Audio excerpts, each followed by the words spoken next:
Hi, I'm Gary McClure. I'm plant manager at Cobblestone Mill Woodworks. Today we're going to do a little video of how to replace the screen on one of our doors with face applied trim. This right here is a clear Western Red Cedar Riverstone style screen door with raised panel bottom. It has our standard face applied trim. To do this today, we're going to need a few tools: hammer, a nail set's optional, but pair of pliers, utility knife, either a 5-in-1 tool, a good rigid putty knife, or worst case scenario, a flat screwdriver with a thin blade will work.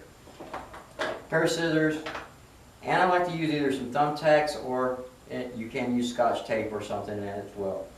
And it's good to have a piece of cardboard or a piece of wood or something around. So we'll get started removing this trim.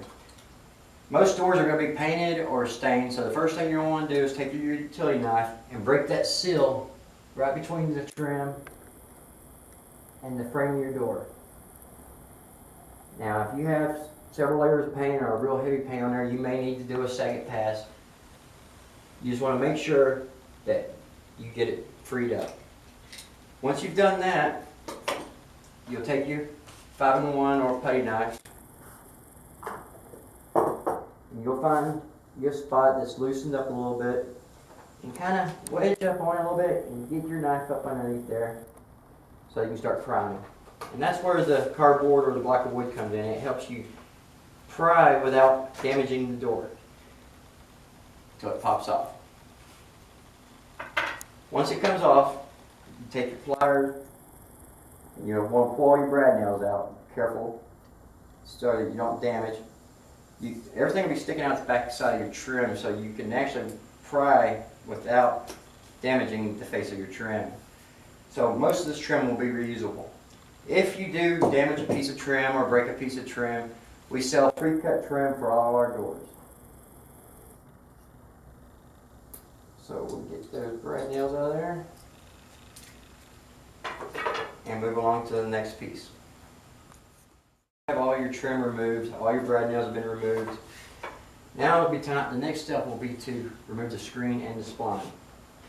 Now this spline system holds really well, so to get it started you'll have to use a little bit of effort and kind of work it down to where you can get it to pop out a little bit. Once it does, you just have to grab your spline and just go ahead and pull it out all the way around.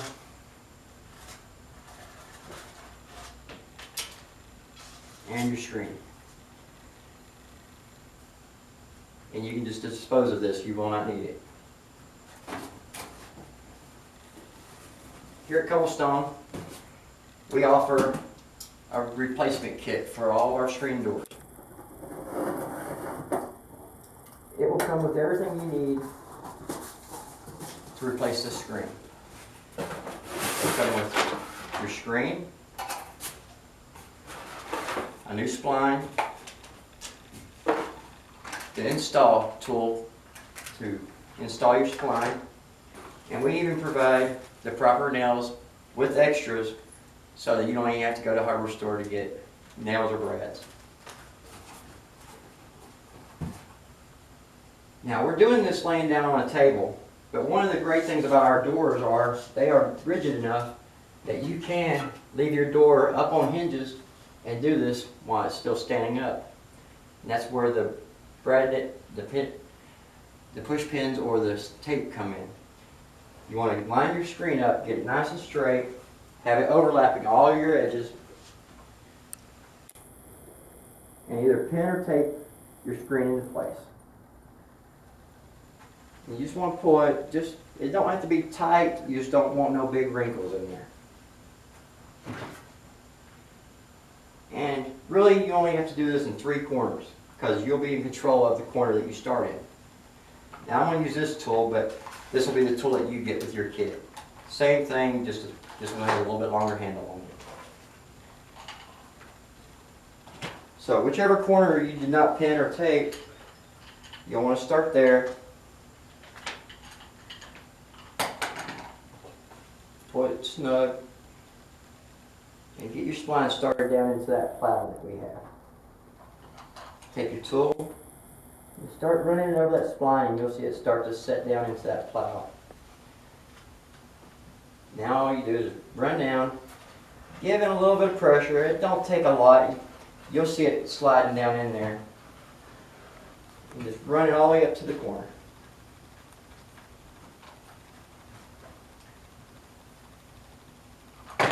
When you get to the corner, if you have a little wrinkle or a little puffed up spot, just give it a little pull and run your spline right around the corner. And the same thing, just push it down in there and start your second side.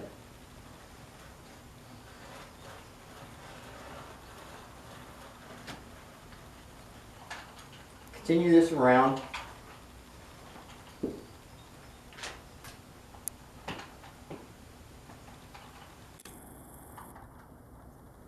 Once you have your two sides in, it doesn't hurt to give a little bit of pressure just ahead of where you're going. This will help keep it tight and prevent wrinkles. Now if you go down through there and you do get a wrinkle, it's simple enough. Just pull your spline back, pull your screen up beyond your wrinkle, give it a little pressure, and it should come right out.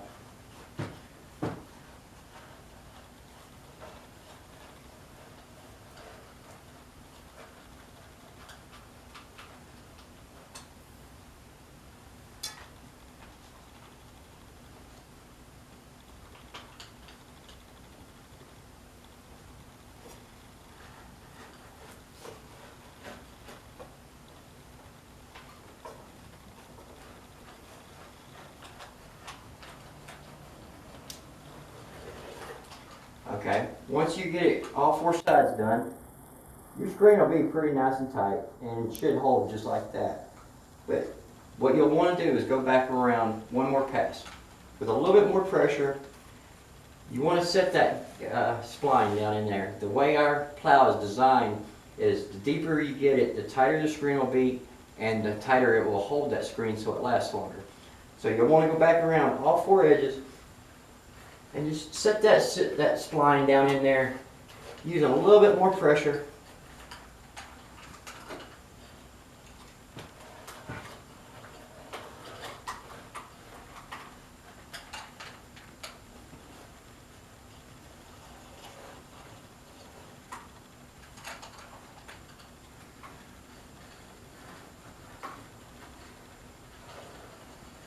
Okay.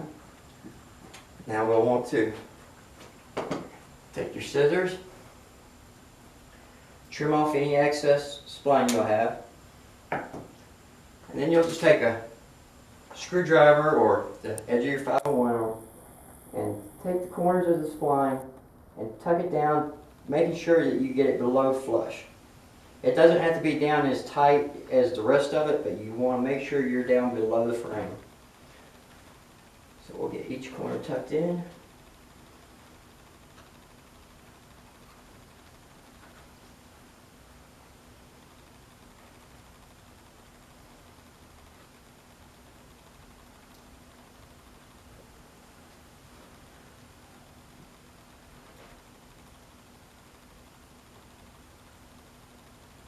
There we go. So now our screen should be nice, straight, and really tight. Make sure you're happy with the screen as it is.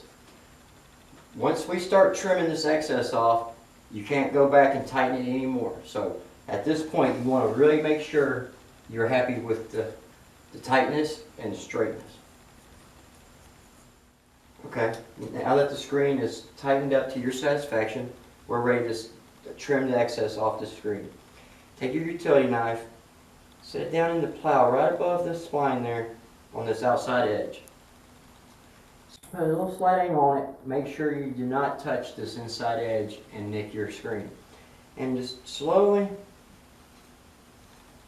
pull it down while pulling on this excess, and it'll just peel right out of there.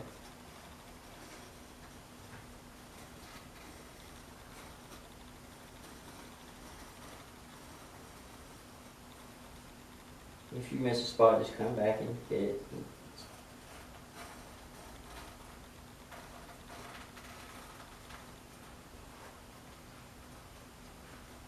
Work your way right around the corner there. continue down and just do this on all 4 edges.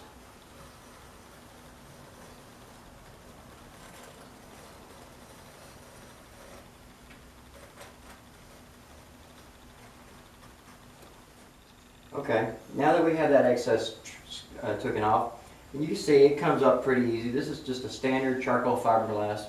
If you have a heavier screen or an aluminum screen, you may have a little more effort. It might take 2 passes on some of the corners, but most all of it will cut with a razor blade about the same. Alright, so the next step is going to be reinstalling our trim. Everything's nice and smooth, nice and clean, and nothing is sticking out, it's flush.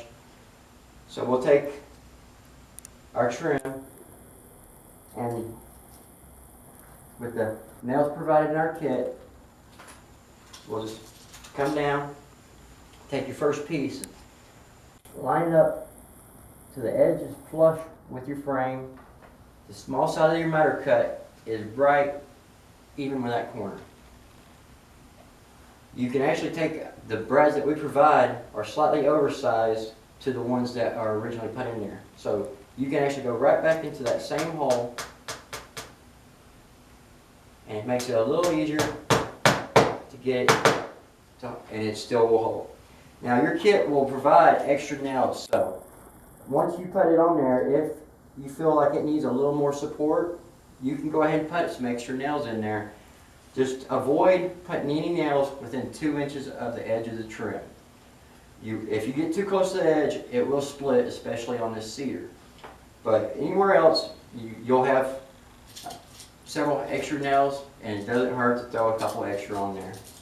So we'll go down, making sure we keep that trim flush with that edge of that frame.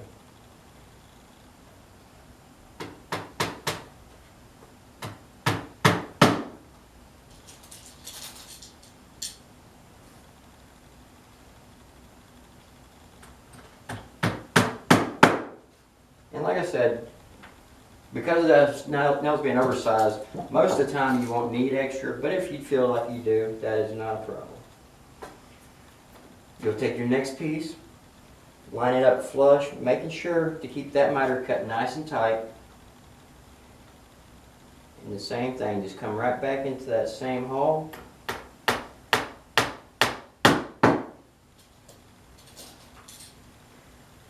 Line it up flush.